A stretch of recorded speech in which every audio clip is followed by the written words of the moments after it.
ನಮಸ್ಕಾರಗಳು. ನಾನು ಜ್ಯೋತಿ ಭಟ್. ಜ್ಯೋತಿ ಭಟ್ಸ್ kitchen and ಬ್ಲಾಗಿಗೆ ಸ್ವಾಗತ. ಬಾಗಲಕೋಟೆ ಜಿಲ್ಲೆಯ ಬಾದಾಮಿ ಬಳಿಯ ಚೋಳಚಗುಡ್ಡದಲ್ಲಿರುವ ಹಿಂದೂ ದೇವಾಲಯ. ಸುಂದರವಾದ ಮರಗಳ ನೆರಳಿನಿಂದ ಕೂಡಿದಂತಹ ಬಯಲು ಪ್ರದೇಶ ಇದು. ಇಲ್ಲಿ ನಾವು ಬಂದೆವು ಬನಶಂಕರಿ ದೇವಾಲಯದ ಕಡೆಗೆ.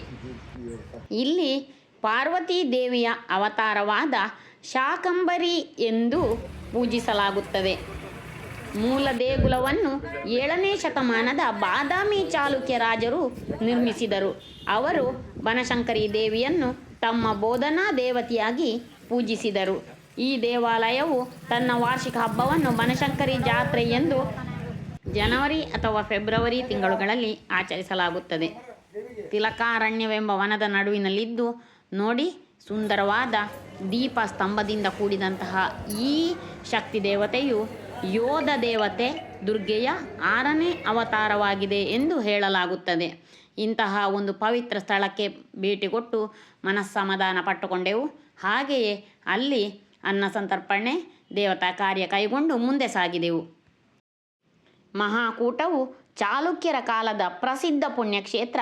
ಬಾದಾಮಿಯ ಪೂರ್ವಕ್ಕೆ ಸುಮಾರು 5 ಕಿಲೋಮೀಟರ್ ದೂರದಲ್ಲಿರುವ ನಂದಿಕೇಶ್ವರ ಗ್ರಾಮದ ಬಳಿ ಇರುವ ತೀರ್ಥಕ್ಷೇತ್ರವಾಗಿದ್ದು, ಚಾಲುಕ್ಯರು ತಮ್ಮ ಆಡಳಿತದ ಆದಿ ಭಾಗದಲ್ಲಿ ನಿರ್ಮಿಸಿದ ದೇವಾಲಯಗಳ ಅವಶೇಷಗಳನ್ನು ಒಳಗೊಂಡಿದೆ.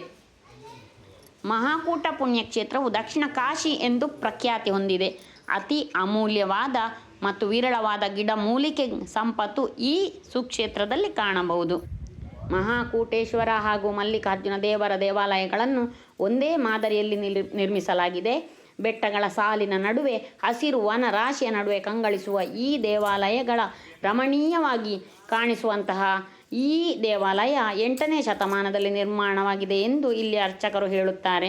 ದೇವಾಲಯದ ಸುತ್ತ ಅಗತ್ಯೇಶ್ವರ, ವೀರಭದ್ರೇಶ್ವರ ಮುಂತಾದ ಹಲವಾರು ಚಿಕ್ಕ ಗುಡಿಗಳಿವೆ.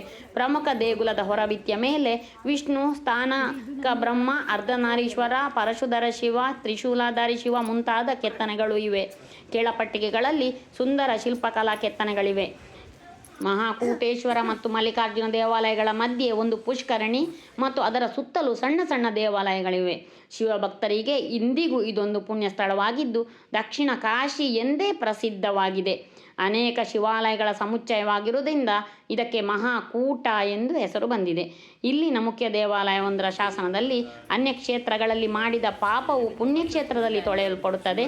ಆದರೆ ಪುಣ್ಯಕ್ಷೇತ್ರಗಳಲ್ಲಿ ಪಾಪ ಮಾಡಿದರೆ ಅದು ವಜ್ರಲೇಪದಂತೆ ಎಂದು ಅಪವಿತ್ರಗೊಳಿಸುವ ಭಕ್ತರಿಗೆ ಎಚ್ಚರಿಕೆ ಶಾಸನ ಬರೆಯಲಾಗಿದೆ.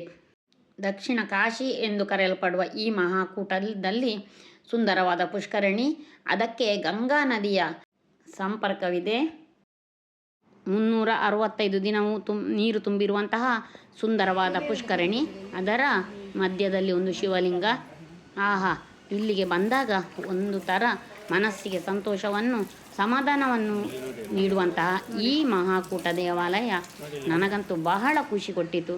ಇಲ್ಲಿ ನಾವು ಅಲ್ಲಿಯ ಸುಂದರ ಕೆತ್ತನೆಗಳು, ಪ್ರಕೃತಿ ಸೌಂದರ್ಯವನ್ನು ನೋಡುತ್ತಾ ಮುಂದೆ ಸಾಗಿದೆವು. ಇಲ್ಲಿಯ ಒಂದು ವಿಶೇಷ, ಒಂದು ಪುಟ್ಟದಾದ ಕೆರೆ. ಈ ಪುಟ್ಟದಾದ ಕೆರೆ ಕಾಶಿ ಕ್ಷೇತ್ರಕ್ಕೆ ಸಂಪರ್ಕವಿದೆ ಎಂದು ಹೇಳುತ್ತಾರೆ. ಇದರಲ್ಲಿ ಒಂದು ಮುಳುಗು ಹಾಕಿ ಸ್ನಾನ ಮಾಡಿದರೆ ನಮ್ಮ ಎಲ್ಲ ರೀತಿಯ ಪಾಪಗಳು ಪರಿಹಾರವಾಗುತ್ತದೆ ಎಂದು ನಂಬಿಕೆ ಇದೆ. ಇದರಲ್ಲಿ ಯಾವುದೇ ಬೇಸಿಗೆ ಇರಲಿ, ಎಷ್ಟೇ ಊರಿನಲ್ಲಿ ನೀರು ಬತ್ತಿ ಹೋದರೂ ಈ ಒಂದು ಪುಟ್ಟ ಕೆರೆಯಲ್ಲಿ ನೀರು ಬತ್ತುವುದೇ ಇಲ್ಲವಂತೆ.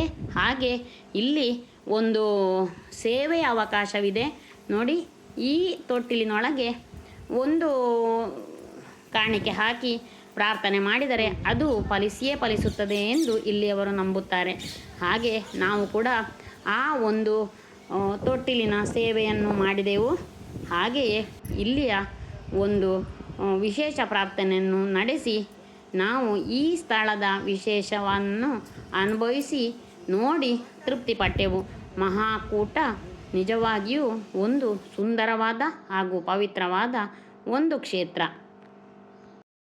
ಮುಂದೆ ಅಲ್ಲಿಂದ ಸಾಗುತ್ತಾ 6ರಿಂದ 7 ಕಿಲೋಮೀಟರ್ ಮುಂದೆ ಹೋದಾಗ ಜಗತ್ಪ್ರಸಿದ್ಧವಾದ ಪಟ್ಟದಕಲ್ಲು ಜಾಗಕ್ಕೆ ತಲುಪಿದೆವು. ಮಲಪ್ರಭಾ ನದಿಯ ದಂಡೆಯಲ್ಲಿರುವಂತಹ ಈ ಜಾಗವು ಪುರಾತತ್ವ ಇಲಾಖೆಯ ಸುಪರ್ದಿಯಲ್ಲಿದೆ ಹಾಗೂ ಯುನೆಸ್ಕೋ ವರ್ಲ್ಡ್ ಹೆರಿಟೇಜ್ ಲಿಸ್ಟಿನಲ್ಲಿ ಕೂಡ ಇದರ ಹೆಸರು ನಾಮಾಂಕಿತಗೊಂಡಿದೆ. 7ರಿಂದ 9ನೇ ಶತಮಾನದಲ್ಲಿ ರಾಜ ವಿಕ್ರಮಾದಿತ್ಯ ಮತ್ತು ಅವನ ರಾಣಿಯರಾದ ಲೋಕಮಹಾದೇವಿ ಮತ್ತು ತ್ರೈಲೋಕ್ಯ ದೇವಿಯು ಕಾಂಚೀಪುರಮಿನಿಂದ ಶಿಲ್ಪಿಗಳನ್ನು ತಂದು ಈ ಪಟ್ಟದ ಕಲ್ಲಿನ ಶಿಲ್ಪಕಲೆಗಳನ್ನು ಮಾಡಿಸಿದರು ಎಂದು ಪ್ರತೀತಿ ಇದೆ. ಟೋಟಲಿ ಸರ್ 3 ಸ್ಟೈಲ್ ಇದು ಒಂದೇ ಸರ ಪಟ್ಟದ ಕಲ್ಲು. ಈ ಕಾರಣದಿಂದ ಯುನೆಸ್ಕೋ ಆಯ್ಕೆ ಸರ್. ದೇವಾಲಯ ಸಮುಚ್ಚಯದಲ್ಲಿ ಜಂಬುಲಿಂಗ ದೇವಾಲಯ, ವಿರೂಪಾಕ್ಷ ದೇವಾಲಯ, ಜೈನ ದೇವಾಲಯ, ಗಳಗನಾಥ ದೇವಾಲಯ, ಸಂಗೇಶ್ವರ ದೇವಾಲಯ, ಕಾದಸಿದ್ದೇಶ್ವರ, ಮಲ್ಲಿಕಾರ್ಜುನ, ಪಾಪನಾಥ ಇಂತಹ ಹಲವಾರು ದೇವಾಲಯಗಳನ್ನು ಒಳಗೊಂಡಿದೆ. ಇಂತಹ ಒಂದು ಸುಂದರ ಶಿಲ್ಪವೈಭವವನ್ನು ನೋಡುತ್ತಾ ನಮ್ಮ ಕಣ್ಮನ ತಣಿಸಿಕೊಂಡೆವು. ಹಾಗೆಯೇ ನೀವು ಕೂಡ ನೋಡಿ, ಆಹಾ, ಮೊದಲಿನ ಕಾಲದ ಒಂದು ಕಲೆಗೆ ಕೊಡುವಂತಹ ಪ್ರಾಶಸ್ತ್ಯ, ಅದನ್ನು ಬೆಳೆಸಿ ಉಳಿಸುವಲ್ಲಿ ಅವರು ಮಾಡಿದಂತಹ ಶ್ರಮ ಅವಿಸ್ಮರಣೀಯ. ದೇವಾಲಯಗಳು ಶಿಲ್ಪಕಲೆಯ ಪ್ರಪ್ರಥಮ ಪ್ರಯೋಗಗಳನ್ನು ಪ್ರತಿನಿಧಿಸುವ ದೇವಾಲಯಗಳ ಗುಂಪಿಗೆ ಸೇರುತ್ತದೆ. ಈ ವಿಶೇಷ ಶಿಲ್ಪಕಲೆಗಳು ದಕ್ಷಿಣ ಭಾರತದ ದ್ರಾವಿಡ ಶೈಲಿ ಹಾಗೂ ಉತ್ತರ ಭಾರತದ ಆರ್ಯ ಶೈಲಿ ಎರಡನ್ನೂ ಇಲ್ಲಿ ನಮಗೆ ನೋಡಬಹುದು. ಒಬ್ಬ ನರ್ತಕರಿ ಡಾನ್ಸರ್ ಹೆಸರು ಈ ಕೆಲಬೆ ಅಂತ ನರ್ತಕಿ ಟೆಂಪಲ್ ಕಟ್ಟಲಿಕ್ಕೆ ಸರ್ 3 ಕಂಬ, ಈ ಸರ್ 1 2 3 ಕಂಬದ ಡೊನೇಷನ್ ಅವಳು ಕೊಟ್ಟಿದ್ದಾಳೆ, ರಾಜನಿಗೆ ದಾನ ಕೊಟ್ಟಿದ್ದಾರೆ. ಮುಂದೆ ದಾಳಿಗೊಳಗಾಗಿ ಭಿನ್ನಗೊಂಡ ಶಿವಲಿಂಗ ಹೇಳ್ತಾರೆ ಶಿಲಾಲೇಖನ. ಈ ಕುಂತಳ ದೇಶದ ಕಾಂತಿಯ ಮುಖದ ಹಣಿ ಅಂತ ಹೇಳ್ತಾನೆ. ಸೊ ಈ ಸರ ಕರ್ನಾಟಕದ ಒಂದು ಸ್ತ್ರೀ ಒಂದು ಮುಖ ಅಂತ sir face of ready Karnataka. Sir Pattadakal ಜಸ್ಟ್ಲಕ್ಕೆ ಈ ತಿಲಕ, ಬಿಂದಿ, ಕುಂಕುಮ ಈ ಥರ ವರ್ಣಿತವಾಗಿ ಬರ್ದಾರ ನೋಡಿ. ಇನ್ನು ಸುಮಾರು ಈ ಥರ 90 ರಾಜ ಬಂದು ಈ ಪಟ್ಟಾಭಿಷೇಕ ಮಾಡಿಕೊಂಡು 90 ಕಿಂಗ್ಸ್ ಇಲ್ಲಿ ಪಟ್ಟಾಭಿಷೇಕ ಆಗಿದೆ ಈ ಪಟ್ಟದ ಕಲ್ಲಲ್ಲಿ. ನೋಡಿ ಸರ್ ಲಿಫ್ಟ್ ನೋಡಿ ಎಷ್ಟು ಚೆನ್ನಾಗಿದೆ ಅಂದ್ರೆ ಮೊಘಲರ ಕಾಲಕ್ಕಿಂತ ಮೊದಲು. ಭಾಳ ಹಳೆ ಸರ್ ಇದೆಲ್ಲ. ಅಲ್ಲಲ್ಲ ಮೊಘಲರ ಪಟ್ಟಾಭಿಷೇಕ ಇಲ್ಲ. ಹೌದು ಸರ್, ಫಸ್ಟ್ ಅಲ್ಲ ಸರ್ ಇದು. ನೀವೆಲ್ಲ ಅಲ್ಲಲ್ಲ, ಮೊಘಲರು ಬಂದ ಮೇಲೆ ಮತ್ತೆ ಪಟ್ಟಾಭಿಷೇಕ ಇಲ್ಲ ಸರ್. ಇದು ಅವರಿಂದ ಮೊದಲೇ ಬಹಮನಿಯರು ಬಂದು ಇವರನ್ನೆಲ್ಲ ತೆಗೆದಿದ್ದಾರೆ, ಅಲ್ಲಿಗೆ ಮುಗಿ. ಕಂಚಿಯ ರಾಜರಾದ ಪಲ್ಲವರ ಮೇಲೆ ವಿಜಯ ಸಾಧಿಸಿದ್ದಕ್ಕಾಗಿ ಪಟ್ಟದ ಕಲ್ಲನ್ನು ಕಟ್ಟಿದರು ಎಂದು ಇತಿಹಾಸ ಹೇಳುತ್ತದೆ. ಈ ಸ್ಥಳ ಚಾಲುಕ್ಯರ ಮಟ್ಟಿಗೆ ಅತ್ಯಂತ ಪ್ರಮುಖ ಸ್ಥಳ. ಚಾಲುಕ್ಯರ ಎಲ್ಲ ದೊರೆಗಳು ಇಲ್ಲಿಯ ಉತ್ತರ ವಾಹಿನಿಯಲ್ಲಿ ಸ್ಥಾನಗೈದ ನಂತರವೇ ಪಟ್ಟಾಭಿಷಿಕ್ತರಾಗುತ್ತಿದ್ದರಂತೆ. ಆದ್ದರಿಂದಲೇ ಈ ಸ್ಥಳಕ್ಕೆ ಪಟ್ಟದ ಕಲ್ಲು ಎಂದು ಹೆಸರು ಬಂದಿದೆ. ಇಲ್ಲಿರುವ ಪ್ರಮುಖ ದೇವಾಲಯಗಳಲ್ಲಿ ವಿರೂಪಾಕ್ಷ ದೇಗುಲ ಹಾಗೂ ಮಲ್ಲಿಕಾರ್ಜುನ ದೇವಾಲಯಗಳು ಪ್ರಮುಖ.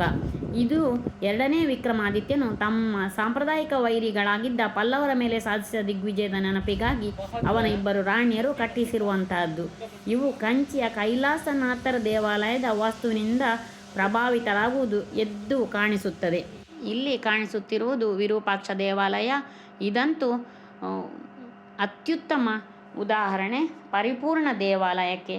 ಅದು ಕ್ರಿಸ್ತಶಕ 740ರಲ್ಲಿ ಲೋಕಮಹಾದೇವಿಯಿಂದ ಕಟ್ಟಿಸಲ್ಪಟ್ಟಿತು. ಇದು ಪೂರ್ವಾಭಿಮುಖವಾಗಿದ್ದು ಮುಂದಿರುವ ತೆರೆದ ಮಂಟಪದಲ್ಲಿ ಸುಂದರವಾದ ನಂದಿ ವಿಗ್ರಹವಿದೆ. ಪಶ್ಚಿಮ ದಿಕ್ಕನ್ನು ಹೊರತುಪಡಿಸಿ ಉಳಿದೆಲ್ಲ ದಿಕ್ಕುಗಳಲ್ಲೂ ಮುಖ ಮಂಟಪವಿದ್ದು ದೇವಾಲಯದ ಒಳಗೆ ಸಭಾಮಂಟಪ, ಪ್ರದಕ್ಷಿಣಾ ಪಥವಿದೆ. ಇದು ಪ್ರವೇಶದಲ್ಲೇ ಇರುವ ವೇದಿಕೆ ಮೇಲೆ ವಸ್ತ್ರಾಭರಣಗಳಿಂದ ಶೋಭಿತನಾದ ರಾಜದಂಪತಿಗಳ ವಿವಿಧ ಭಂಗಿಯ ಶಿಲ್ಪಗಳು ಮನ ಸೆಳೆಯುತ್ತದೆ.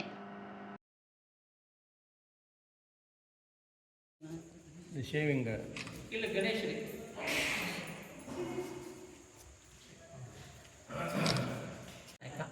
ಮೇಲೆ ಆನೆಗಳನ್ನು ಕಾಳುಗಳ ಫೈಟಿಂಗ್ ಇದೆ. ಮತ್ತು ಈ ಟೆಂಪಲ್ ಸರ ಕೆತ್ತಿದಂಥ ಒಬ್ಬ ಸರ ಮಹಾನ್ ಕಲಾವಿದ ಶಿಲ್ಪಕಾರ ಸರ್ ಗುಂಡ ನಿವಾರಿತ ಆಚಾರ್ಯ. ಇನ್ನೊಬ್ಬ ಶಿಲ್ಪಕೃತಿ ಸರ್ವಸಿದ್ಧಿ ಆಚಾರ್ಯ ಅಂತ. ಸರ್ವಸಿದ್ಧಿ ಆಚಾರ್ಯ ನೋಡಿ ಸರ್. ಹಾಗೆ ಸರ್ ಬೇರೆ ಸರ್ ಶಿಲ್ಲಿಂಗಲ್ಲಿ ಉತ್ತರಾಂಗಣ 1987ರಲ್ಲಿ ಯುನೆಸ್ಕೋ ವಿಶ್ವ ಪರಂಪರೆಯ ಸ್ಥಾನಮಾನವನ್ನು ಪಡೆದ ಈ ಪಟ್ಟದ ಕಲ್ಲು ನಾವು ಒಮ್ಮೆ ಹೋಗಿ ನೋಡಿ ಕಣ್ಣು ತುಂಬಿಸಿಕೊಂಡೆವು. ಹಾಗೆ ಎಲ್ಲರೂ ಬನ್ನಿ ನೋಡಿ, ನಿಮಗಾಗಿ ವಿಡಿಯೋ ಮಾಡಿ ತಂದಿದ್ದೇನೆ. ಇನ್ನು ಮುಂದಿನ ನಮ್ಮ ಪ್ರವಾಸದ ಭಾಗವನ್ನು ವಿಡಿಯೋ ಮಾಡಿ ತರುತ್ತೇನೆ, ಕಾಯುತ್ತೀರಿ. ಮುಂದೆ ನನ್ನ ವಿಡಿಯೋ ಐಹೊಳೆ ಬಗ್ಗೆ ಕಾಯುತ್ತೀರಿ. ನೋಡಿದ್ದಕ್ಕಾಗಿ ಧನ್ಯವಾದಗಳು. Thank you.